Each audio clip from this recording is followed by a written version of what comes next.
Asmodeus ready. I'll hop in my Dahak and we can get this request done together.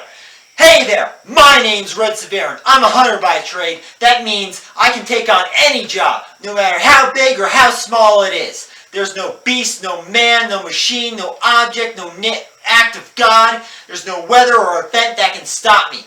Hell, I can even save the world if you need me to. I will always be there. And let's do this job together. Yeah! Hey everyone, welcome back to another extra special edition on Makuda's Corner. It's me, Makuda, and let's get into this. Now, today's topic is a very interesting topic. It's very rare to see this ever pop up in any sort of situation or conversation, even online, and it will never happen in person unless you instigate it, of course. Now, let's first get into the channel news right now, even though I don't want to.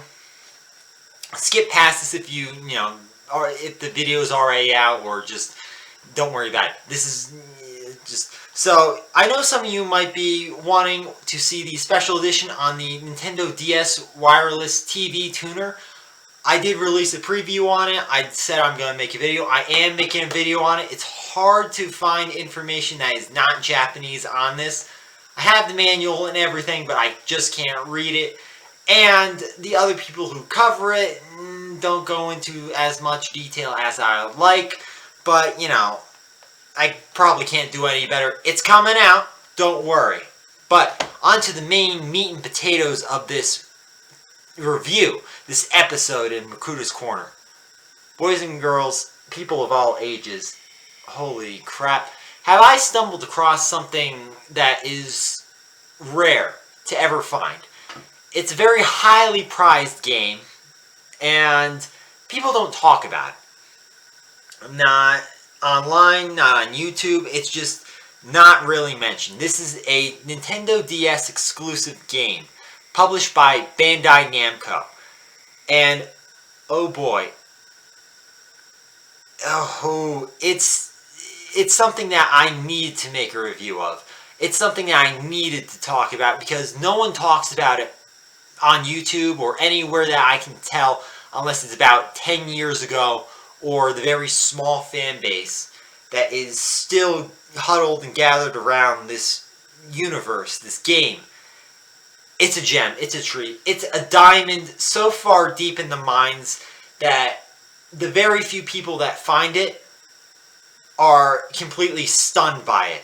They are awed by its beauty, its atmosphere, everything. Today's topic, Solatorobo, the Red Hunter. Now, let me first get into some preliminary information. It was hard to find a lot of information or stuff even before going into this on this game, this cartridge. And I'm going to get into it how I found it in a little while, but let me just talk about this background information for a little bit. It's hard to find any real in-depth analysis of this game. There is like only one video that I could find that is on YouTube. About 4 playthroughs of this game. Like, you could talk about Final Fantasy and there's going to be hundreds of them. Talk about Pokemon, thousands of them. Talk about just Guitar Hero, even though it's still old, there's still people doing it now, very few. But there's still going to be playthroughs of it. On this game, there are very few playthroughs.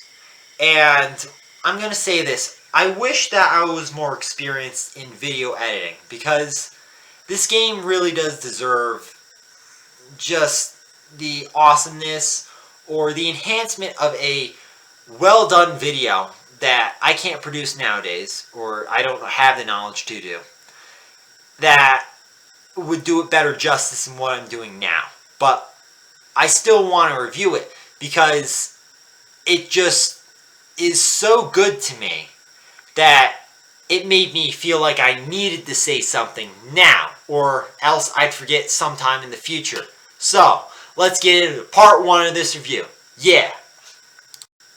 Part 1, acquisitions of the cartridge. Now, behind every cartridge that people get, not just cartridge, CDs, ROMs, video games, that anyone gets, there's a story behind it.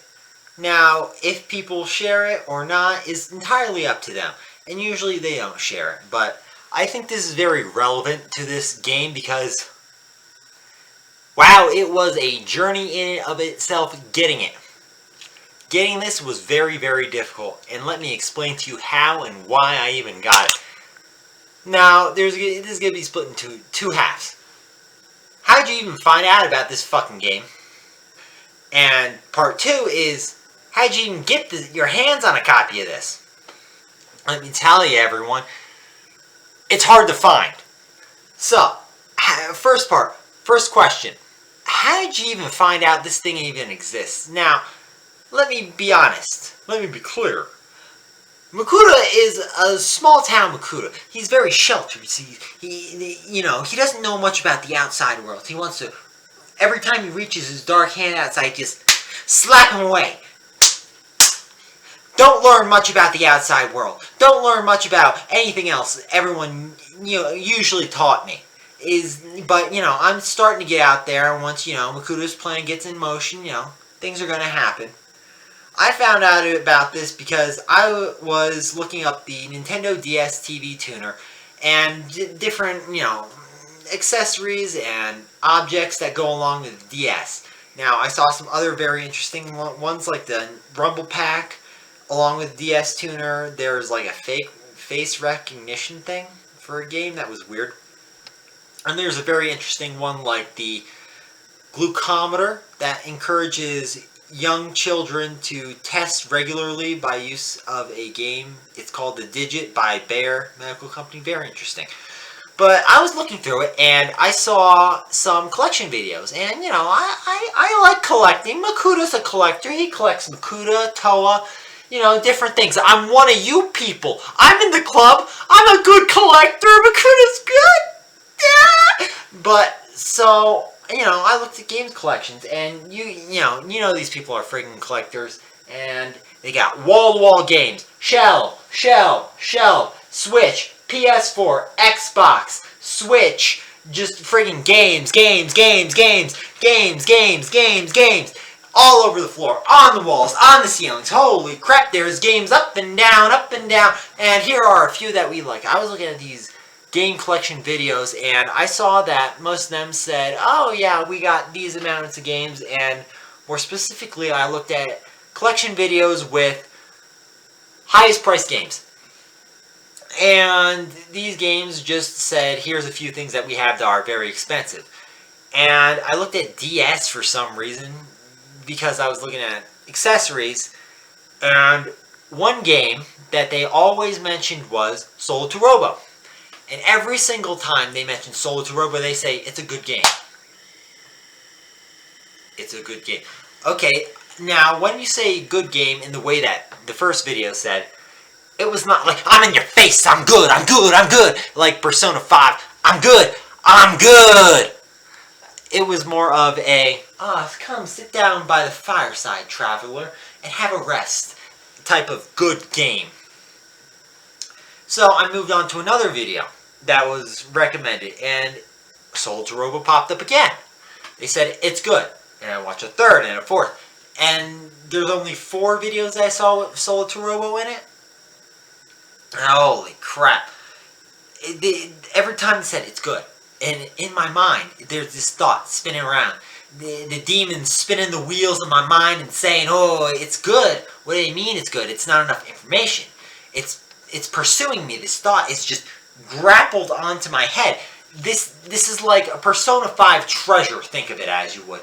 I've sent out the calling card. It's materialized. It's a physical object. And it's so close. It's so in my hands.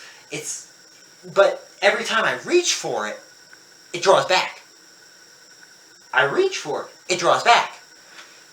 And I want to grip this fucking treasure by the damn balls, pull it towards me so I can fondle these golden balls and say, yes, this is my treasure. Give the goblin the gold. Give the goblin the gold. I want it. I want it so badly. And at that point, I was like, okay, I'm in the market for a new game. Baldur's Gate isn't out yet. And there's some other games that I could play that I have, but Makuta ain't feeling it. Makuta feeling down in the dumps. He's like, low power. So I'm like, yeah, I'll try Solatorobo. Let's see if it's good, as they all say. I found out a lot more than it was just good. Part 2. How did you get your hands on a copy of Solatorobo? As I mentioned earlier, it's in these videos that say, wow, it's a very high-priced game. And whenever they mention it, they say anywhere between $160 to $350.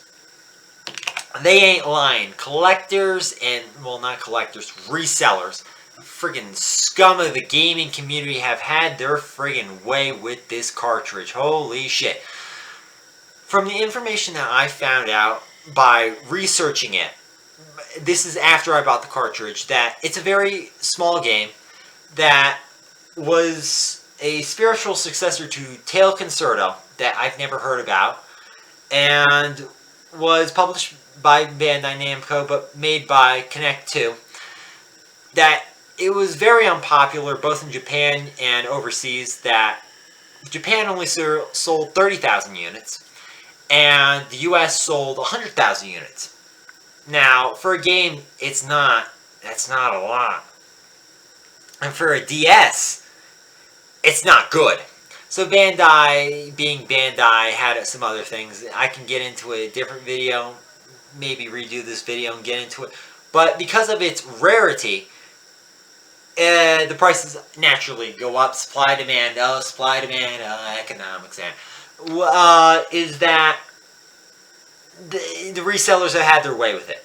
They charge high prices. eBay, Facebook Marketplace, Craigslist. You go to any of these places, you're going to get they're going to take a knife of money, stab your wallet. And the problem is, Makuta here has an issue. He's a broke Makuta. He's a small Makuta. He's a broke boy. You look at me pockets. I got nothing in it. Makuta has no money. He broke. We ain't got much here. So it's kind of hard to invest in this when you don't have just any money. And I'm going to say this. Emulate, emulate, emulate. That is what you should be going for this title. Because the price has gotten so far out of hand. Mutahar said it. Emulate these friggin' games because they're not reproducing it. They're not making it anymore. And resellers are just taking the piss out of it. Emulate this game. But for me, Makuta has a history with emulation, let's say that. And now there's going to be people be down in the comments, these old wizened wizards that will say, you didn't emulate right. Let me show you how it's done. Or just look it up. And they'll scream at me saying, you need to actually look up how to emulate. Years ago, I tried emulation. And, let's just say it didn't end well. I tried to emulate Metroid friggin' Fusion. I ended up downloading the game, of course. But it had a virus. And then the computer or thing that I was using died. Rip in the chat, boys. It died. And, at that point I was like, it kind of turned me off to emulation. So at that point, I was kind of forever staying with emulation. So at this point, I said, you know what? I put my hands up in the sky and say, I surrender. I shall go into the hive. I will become the very thing that I hate within the gaming community. I will be the evil. The Makuta I will. And get a fucking physical copy. First one on eBay, holy shit, it was a good deal. It was like $90. Way below price point. And I had the thing by the friggin' balls. It was right there. It was on auction. I'm like, sealed the deal. 5 hours left. I can just Makuta rest. Makuta sleep. But you know what? Someone at the last 5 minutes jacked it up to 160 and stole it. Fucking asshole. So, second guy. I was like, you know what? It was actually a good copy too because it actually had a complete in box with the music. Ugh. And now, this guy, he was asking about $90 again. And I'm like, Makuta ain't letting this go. I am not letting you go. This might be a Titanic moment, but I am dragging your ass out of the fucking water. I'm dragging the whole Titanic out of the water and taking it with me if I have to get my hands on this fucking game. I'm pulling the fucking... This is the Titanic. I am grabbing the thing and stuffing it in my pocket so I can sell it for a copy of this game. That is the lengths I will go to for this auction. And got it, I did. For a flat $100. Now, as much as I'm going to say... Emulation. I'm going to contradict myself in this. Solatorobo, I paid over $100 because shipping and taxes included. I spent a lot on this game. And I gotta say it. I don't regret spending $1 on this. It is not just a good game that I would say, this is my personal opinion, personal bias, you can form whatever thoughts and whatever you want on it. It's not a good game. It's a great game. Why people don't invest in it, or even, well, what I mean by invest in it is invest their time in it, you don't have to buy it, as I did, is just very sad for this title. Because it's a very, very good title. It's a great title. And it's on par with some of the best games that I played. But it's so unknown. And people don't give it a chance because it is unknown. And people have never heard of it. But I believe that the ones who do will be like the existing fan base that got it when they were 11. Like, I'm a bit late to the party, I know. But I do believe that this is a great title and it deserves a sequel. I bought it. This is how I got my hands on the copy. Now, let's get into part 2. Hell yeah. Part 2. Story. Now, this is one of the strengths of Solatorobo. And oh boy, is the story very, very good. Now, I'm going to say, of course this is a kid's game. It's made for small, short people, you know. But it doesn't mean it can't be enjoyed by adults too. And now I know I'm an aging Makuta. I'm in my elder years. Okay, I know I'm in my 20s. I'm getting up there. I'm gonna die pretty soon. I know. And even though the story was made for a younger audience, like more of the 11 to 16 range, I still enjoyed the story very, very much. Is a great, well, not great story. It's a relatively simple story that's executed in a very good way. Now, this story has a lot of twists. It has a lot of turns. Kind of like a detective novel where there's betrayals, there's redemptions. This game has all of it. Yeah, it's a very strong story. It's a very condensed story. It's a tight story. Every chapter you have is interwoven with it. And between the two parts of this game, there's two parts. It is well woven together and everything is happening for a reason. There's no filler. There's no something to detract it, to pull apart these strings and fibers that make up the game, as you would. It is very well done by Connect2, and I would really like to see something performed like this again. Well, it actually has, like Pokemon Mystery Dungeon, but what I mean is the sequel to this game. Because the story was very well written, and the characters and the plot that make it up is just, it's different. Because, I'm going to say this, it's a furry game. And because of that, it affords a aspect of creative freedom that many stories are bound by. This can go the extra mile. It can go the extra mile into the sunset over there. As in, it can have wild, wacky, zany characters and make them look very cool. And you can just say, well, they're furries. They're anthropomorphic animals.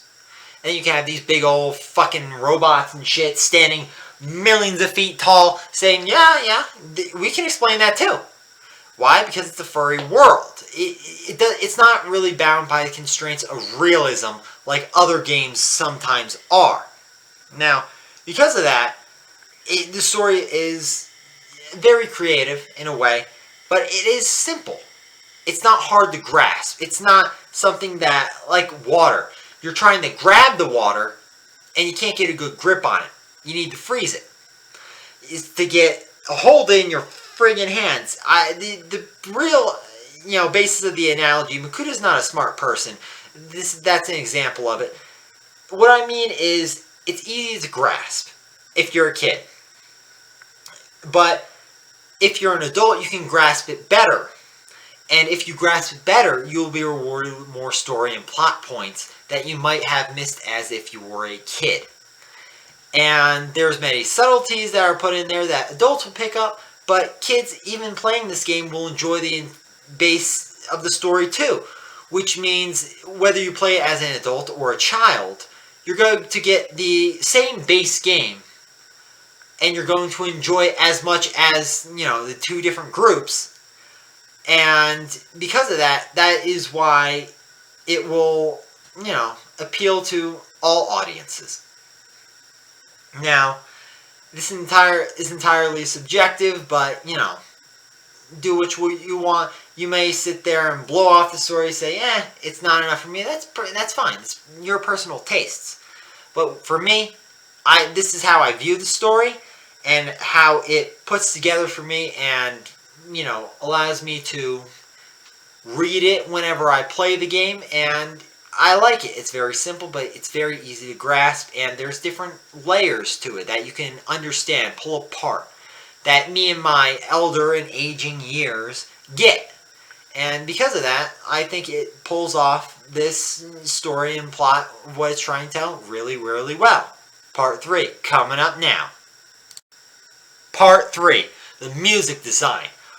Now, this is a very interesting topic that Makuda gets into because I usually don't know how to approach these things. I'm not a sound engineer or musician in any way, but I'm going to give it my best as I'm trying to do with this review as the game as a whole. The music in this game. When I first booted up the cartridge, I was blasted! Slapped in the face with a very nice and well put together soundtrack or beginning intro song that caught me a little off guard. It was a bit angelic, I would say, but a bit fast-paced. And paired with the visuals and the introductory cutscene, I was like, wow. It just grabbed me in and dragged me in and made me want to go into it. It made me want to start up the game and be a part of this world. It's a hook, and boy did it hook me well. The music in this game is overall very, very good. Despite the DS having limited capabilities within its soundtrack and audio design that other people can get into better than me, it pulls off this sound and music very, very well. Almost on the on the line of Pokemon Mystery Dungeon. And I might be committing a sin, but to me it is on that level as in terms of goodness, as in terms of just it suits the situations well. Now, there's a sad scene in this game that you will, if you play through, you will get to. If you listen to it, there's actually 2 tracks. One for before the encounter, that plays during half the sad scene, and then for the end of the sad scene, there's a different track. They could have reused this music, but they made 2 different tracks that suit the situation very well for the 2 different things that you learn during those parts. And for the boss battles, each person has their own theme. Opera has her theme. Beluga has his theme. The friggin' big boss of Curvaz has his own scene. There's different scenes, and the music for each part serves them well. Airedale has its own scene. Vizsla has its own music for its scene. And they all fit so well depending on the location and the environment that you're in. They they suit each other in a way that makes the world very tight. It is music that is believable and not reused per zone, unless there is a purpose for it. And when there is a purpose for it, you feel that purpose. You feel it right here. You feel it. It's not something that you understand immediately, but you feel it. You feel it right here. And because of that, I think the music in this part gets an A+, because, it started making me feel emotions that a Makuta don't usually feel on his daily basis. The feelings that I want to feel when playing a game that makes me more emotionally attached to the characters, to this world, to the environments, to everything else. And for me, it really dragged me in. It was very good. And I would like to see music on this. Well, there is music on this level, but I like seeing and listening to the music on this level when it's done right. And when it is done right, it is done, done very well in a way that gets me attached to these characters. If you can make out what you will from that sentence, but I think if you think a little bit, you can get into what I'm trying to say. Okay, part 4 coming up. Part 4. Art. Style. Style, baby, that's all it's got. And let me tell you, does this game have some good fucking art? This is art. Solatorobo's art. Hell yeah, let's get into it. The art style in Solatorobo is different. It is a furry game, so of course you're going to have anthropomorphic characters. There is the Kainu and the Felican. Fennekin? No. Wrong. Bad Makuta. Bad Makuta. You're referencing Pokemon. You're getting two mixed up. It's basically the felines and the dogs and the canines. And the art in this style is very interesting. The art in this game is very odd because when you first play the game, it's a weird mix of 3D and 2D, where it's not like a Nintendo Samus Returns, where you're playing a 2D game with a 3D environment, 3D characters, 3D everything else. This is a 3D game with 2D sprites. Now, you might think it's a little odd. If you've seen it before, it does pull it off very well. And this game is no exception. It pulls it off very well. Your character is 3D. The environments are 3D. But the background, the scene, the smaller, side characters are 2D. And because of that, it affords a very interesting style that it banks on when, playing the game, which you can tell which parts are going to move, how things interact when it's a 3D. And once you figure out something is 2D, well, you move that to the back of your mind. You subconsciously know that it is not as important as something that is 3D.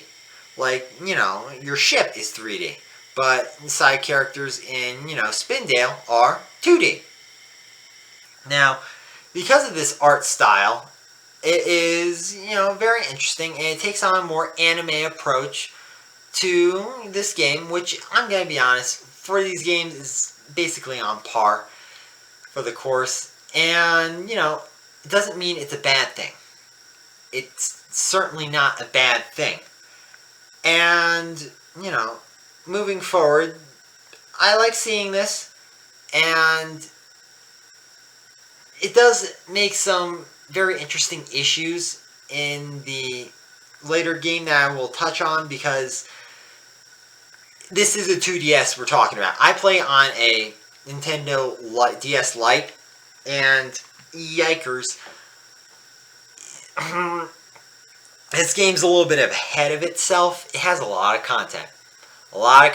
And the enemies are 3D, and because of that, and the environments are 3D, your character's 3D, the art style does get in the way of the game technically sometimes.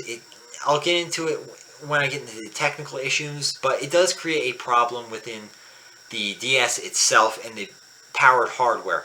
I think it's a little bit ahead of its time with the content and everything that it's putting in, but still, because the art style is a more, gives a more bouncy, fun style that, anime usually lends itself to. And I'm going to say, even though it is overused, it's still pretty good. B+. It's good. Not, anything new, but still good. So, part 4, 5, coming up. Part 4 down, part 5 next, coming to you. Part 6, the universe in motion around me. I see it all. The universe in Solatorobo is very, very interesting. Because, I'm not going to say it's a bad universe. It's not unbelievable universe. It is imaginary, and you know that straight off the bat. But it is a somewhat believable universe. I want to believe, is what it's on. Now, the universe of Solatorobo is very unique, in which it is fairy characters, but there also are human characters. You'll get into it later in the story if you do play it. Where did the humans go? Why are there cats and dogs everywhere? It gets into that. And because of that, it lends itself to a somewhat grounded approach to the universe in question, but doesn't really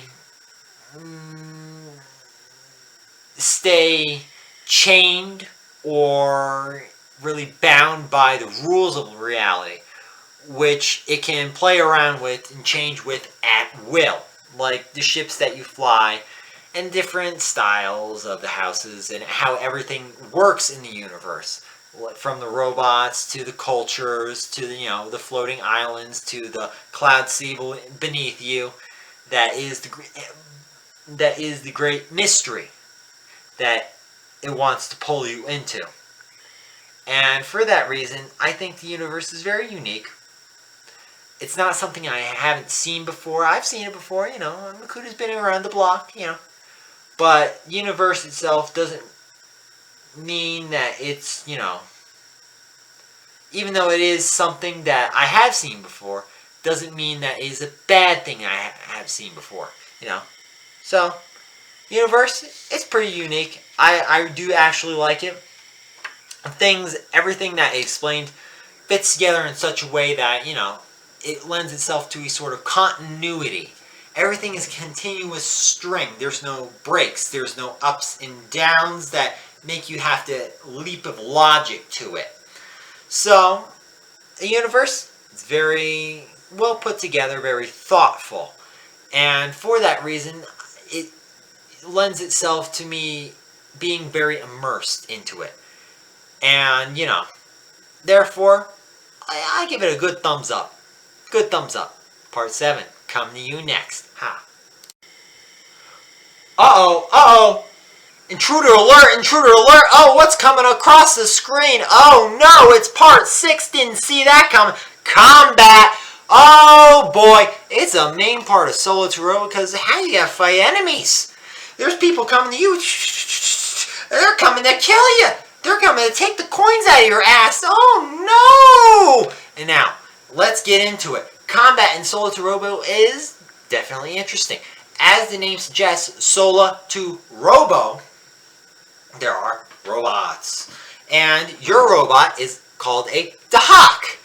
Now, D-A-H-A-K sounds kind of Russian. It's a wide-armed, two-legged robot that makes you go boom, boom, boom. Hear my stomps. Oh, Lord, he coming. And that is going to be your main source of combat, which you are going to be approaching things or objects in this universe. Now, once you start off, combat in this game is very, very simple. It's easy to understand because you're going to have two different attacks. One is grab. The other is lift. Now, if you have played this game, or you know what I'm getting to or talking about, please just pipe down. Pipe down, please, because I know what you're gonna say. Well, that's not really how it is, but I'm trying to explain it in the best I can. Makuta can't speak right. No speaky well. No habla inglés. Okay, so the issue with Solatorobo once you first start is combat is very, very simple. Enemies that come toward you can fire a projectile. You can grab that projectile out of air, throw it right back. and it will damage them. And that's why I say grab is one attack, and the other one is lift. Now, once enemies are down on the ground, that is when you can approach them and lift. You can pick them up. You have to fill up the bar, that pointer that points up. I don't know what I'm trying to do there. It's trying to make a up symbol, but it didn't work. And you can lift. So let's say this is an enemy. You would scoop your hands under it and lift them up and throw them up into the air for a certain amount of time. Now, you can combine that with a jump, and then you can grab and throw them at an enemy or the ground or wall or whatever to deal damage. That is the two main ways of dealing damage. You grab an object, throw it back at them, or you can lift them up and then slam them into the ground. That is going to be the main source of combat for most of the game. Now, it's not to say that it is, it gets a little bit boring as you go through it, because it's very repetitive, and especially the combat in this game is not meant to be challenging. It's not Dark Souls where you're just sitting around a bonfire like, I can't go no more, coach. I can't go no more. I'm turning hollow. It's not a Dark Souls where it is built on difficulty, which is not a bad thing. I like Dark Souls. I Dark Souls sometime. Solatorobo is a kid's game, therefore it's a bit easy. And, but it does get a little bit repetitive when you start playing. And, that is basically for the entire first half, and then second way through half 2, it introduces new combos, slams. And once you get to that part, it is like, oh, baby, we're getting into it, because you're getting modes, you're getting different weapons. And it makes me want to have this earlier in the game, of course. But you do what you can do, but once you get that upgrade for your Dahak, you're like, oh yeah, now I'm a hero. This is what I've been waiting for. Once you get to that point, the combat evolves, it moves beyond, and that's where the game really and truly shines. The combat then turns from simple to complex, because now you have to manage, okay, how am I going to throw this object back? How am I going to pick this person up? How am I going to do both at the same time? And at that point, that's where it starts to get a little bit more difficult, and I really do appreciate it. So therefore, I really like the combat in this game that, even though it is simple, it is mostly supposed to be teaching you the ropes and reinforcing those things for the future, for the second part, which you will get to. And once you get to it, since you have the basics down, you can move to the more advanced. It's just, I wished that the more advanced would come a little bit earlier, like near the end of the first half, but it is what it is, and even then, I still like the combat in the game. It's very, very smooth, very polished, even for a DS game. You have to understand, this is low-end hardware nowadays. We have modified PCs, we have the PS5, we have the Xbox One. And achieving all this on such a small handheld is very, very interesting and very good that they did it. It doesn't feel like it's out of place or jank at all. It's very surprising to me. So I do like the combat. I like fighting. I do like fighting, but, most of all, even though this is not part of combat, I do like the flying. Oh, the flying, it is just bliss on me. It makes me really like to have a machine like that Red has, or any of the machines that they have, so I can soar through the air. Because that is where this game is at its peak, its best. When you are flying, not the races, but the gliding, where you can just hover around, and then once you hold A for a little bit, you go whoosh, and fly through the air with your limited fuel capabilities. That is where I truly feel like this game is at its best. Doesn't mean combat's any worse, but flying does outshine combat. But combat itself is very good. Part 7. It's coming around the corner. Coming to you. Oh, incoming. Incoming! Part 7. Writing. Now, keep in mind, this game is a simple game. It is not supposed to be a difficult plot to understand, but even then, the writing can do wonders even with a simple plot. And this game is basically just that. The writing itself elevates the game to a higher level than what it could be as a simple children's game. The writing between characters is done very, very well. Because of the twists and turns that the story gives, it allows the writing to shine through. Because the writing itself allows you to believe one thing and then turns back on that thing to make a twist. That's good writing. And I've seen a lot of games have terrible writing. It's like, you sit there and you're like, what? It's just like, the twists don't have any effect. Turns, you feel emotionless. There's no heart in the writing. In this game, there's heart. There is a heart. They took out someone's heart. Kalima! Shakti De! Kalima! Drove their hands into someone's friggin' chest cavity, pulled out their heart, and put that into the writing. That's what it is. Because the relationships between the characters are very well written. You can feel the emotion even if they're not saying anything because of the previous writing. You can feel the tension that might be building. You can feel the different changes if someone's sincere or not. You can feel all this with the writing, and because of this writing, it allows the plot points to hit better, harder, stronger, and this is truly a gem of writing, like Pokemon Mystery Dungeon. You felt the ending of Pokemon Mystery Dungeon because of previous writing, good characters, good setting, good plot points. It set up everything neatly and well and believably so that you have an emotional payoff in the ending. This does it as well because it builds up things in such a way that is good. This is good writing. Things happen for a purpose. Unlike some games, Last of Us Part 2, where some things happen for no purpose. And I really have no attachment to the things that they wrote. It's just not good. This is good. Good writing makes good games. And this is where the writers truly need to have like a gold star put on them and said, good job, please make a sequel.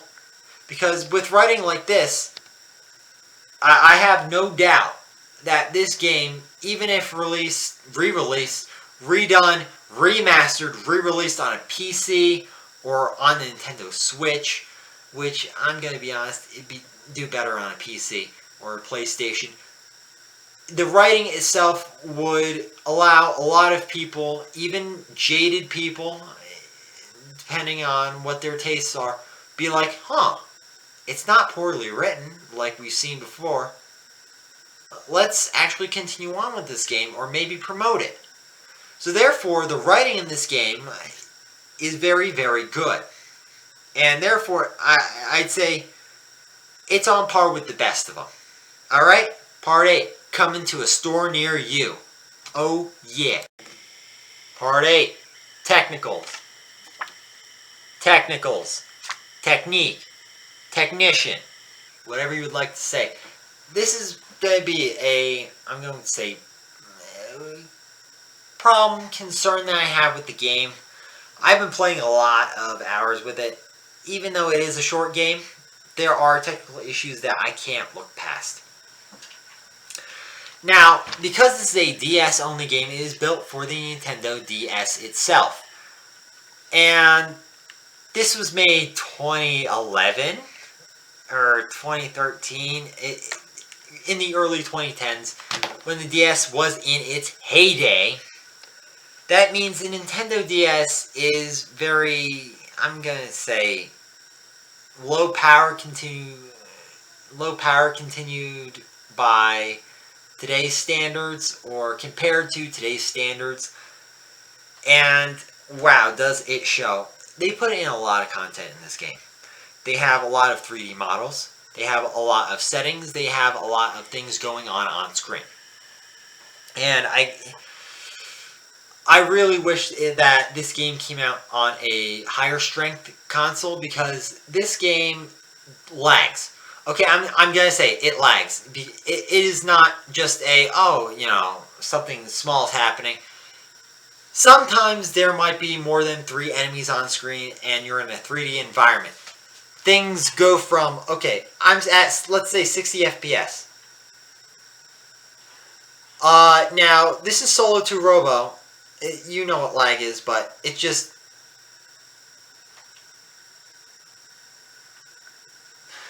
because of the limited power of the Nintendo DS. And I don't blame them for it, but I really do wish that the Nintendo DS was more powerful because it does get a little choppy at times and does take away from the immersion. Doesn't mean I love it any less. No. I don't love it any less because of the technical issues. The technical issues do not make a problem. There is no crashing, there is no broken quests, there's no buggy things. This is not Fallout New Vegas where the whole thing's a bug, okay? Because Obsidian got rushed. We know that. But it doesn't take away from the quests or anything that you get. It just ruins the immersion a little bit. And I really do wish the expansion pack or I had something that could upgrade this so that it'd be a very smooth running game. Because, I love it, but sometimes the power of the Nintendo DS gets in the way of my full enjoyment of the experience. Doesn't mean I don't enjoy it any less, but it sometimes gets in the way. But it is what it is. It's the DS. It might be better if I played on an actual DS or a 3DS, but seeing as I just want to play it on my DS Lite, it's the price I pay for it, But if you play it on PC with an emulator, you're never going to have this issue. So, it is what it is. It's the price I paid for it. If you're willing to pay the price, that's fine. If you're not, that's fine. There's options too. So, we're going to get into closing statements and, wrap it up from here. Alright. Part 9, closing thoughts. Now, I'm going to say this review I have, it is very disorganized and at times incoherent. Absolutely. Makuta is not a straightforward thinker. Never said I was. But, that's just the way it is. But closing thoughts on this game. Every time I play this game, I feel very much enjoyed and fulfilled in my experience in it. This game is truly a gem that I'm going to be honest, I can't believe other people don't play and that I never knew about. And it's a shame that what happened to it. With Bandai being Bandai, they don't want to take a risk on it. And with Connect 2, there might be some, I'm going to say, thoughts that they want to make a sequel to it. Or, something that continues it, which I know there is something that continues the game, but I want to see Red again. But that has to be, greenlit by Bandai, but Bandai doesn't want to take the risk. It makes me sad, because this game is truly a hidden gem of the DS archives that people don't know about, but truly does shine through. It's not like the shovelware that you usually come across with the Nintendo Wii. And I'm going to be honest, there might be a way for this to get a sequel. If Bandai's backed into a corner, they might pull out Solatorobo as a trump card. Or they might have another option, which I think is a more plausible option. A better option that I think would get more people on board this train is taken to an anime. I do think that Solatorobo, if you convert Red the Hunter into just translate the entire game into an anime, I do think it would be a very, very good anime. That people would be like, oh, who's this little furry guy? who's this little fella? This little fella right here. And they might want to be more invested in the world, and from there they could springboard into, let's say, manga, and then a sequel that people will be hyped about. But as it stands, Solatorobo is a very hidden gem that might or might not be pursued as a sequel for Connect 2, which I hope so. I hope so much that I tried to dress up as Red as close as I can get to a, full-on anthropomorphic, red fox, red canoe that, I can without getting a fursuit or getting in the cosplay. But I truly think that this game is a hidden gem, so much so that it rivals the best of them, in my opinion. It might even be better than Pokemon Mystery Dungeon. I have committed a sin. I've committed adultery. Hit me with the bat in the comments. But I'm going to say it's on par. It might even be better, in my opinion of it. And if this thing gets a sequel or an anime, I will be there for it. And I will try my best to get merchandise at this point. I like it that much. I will try and get the old, outdated merchandise, overpriced. And, who knows? You may even see it return in the future, you may not. And I hope to be a part of it if it returns in the future. But if not, it will still live on as a good memory in my mind. So, closing remarks, this game, 9.5 out of 10. 9.5 out of 10. I liked it that much. Other people will have different opinions. They'll say 8. They might say 7. I give it a 9.5. I really did enjoy my experience with it. I will continue to enjoy my experience with it. And I hope that this will inspire you to, look into other more obscure titles or smaller titles within DS or other hardware that we may not have thought about. So, that's my thought. Makuta, signing out. And I'll see you guys in the next video. See ya!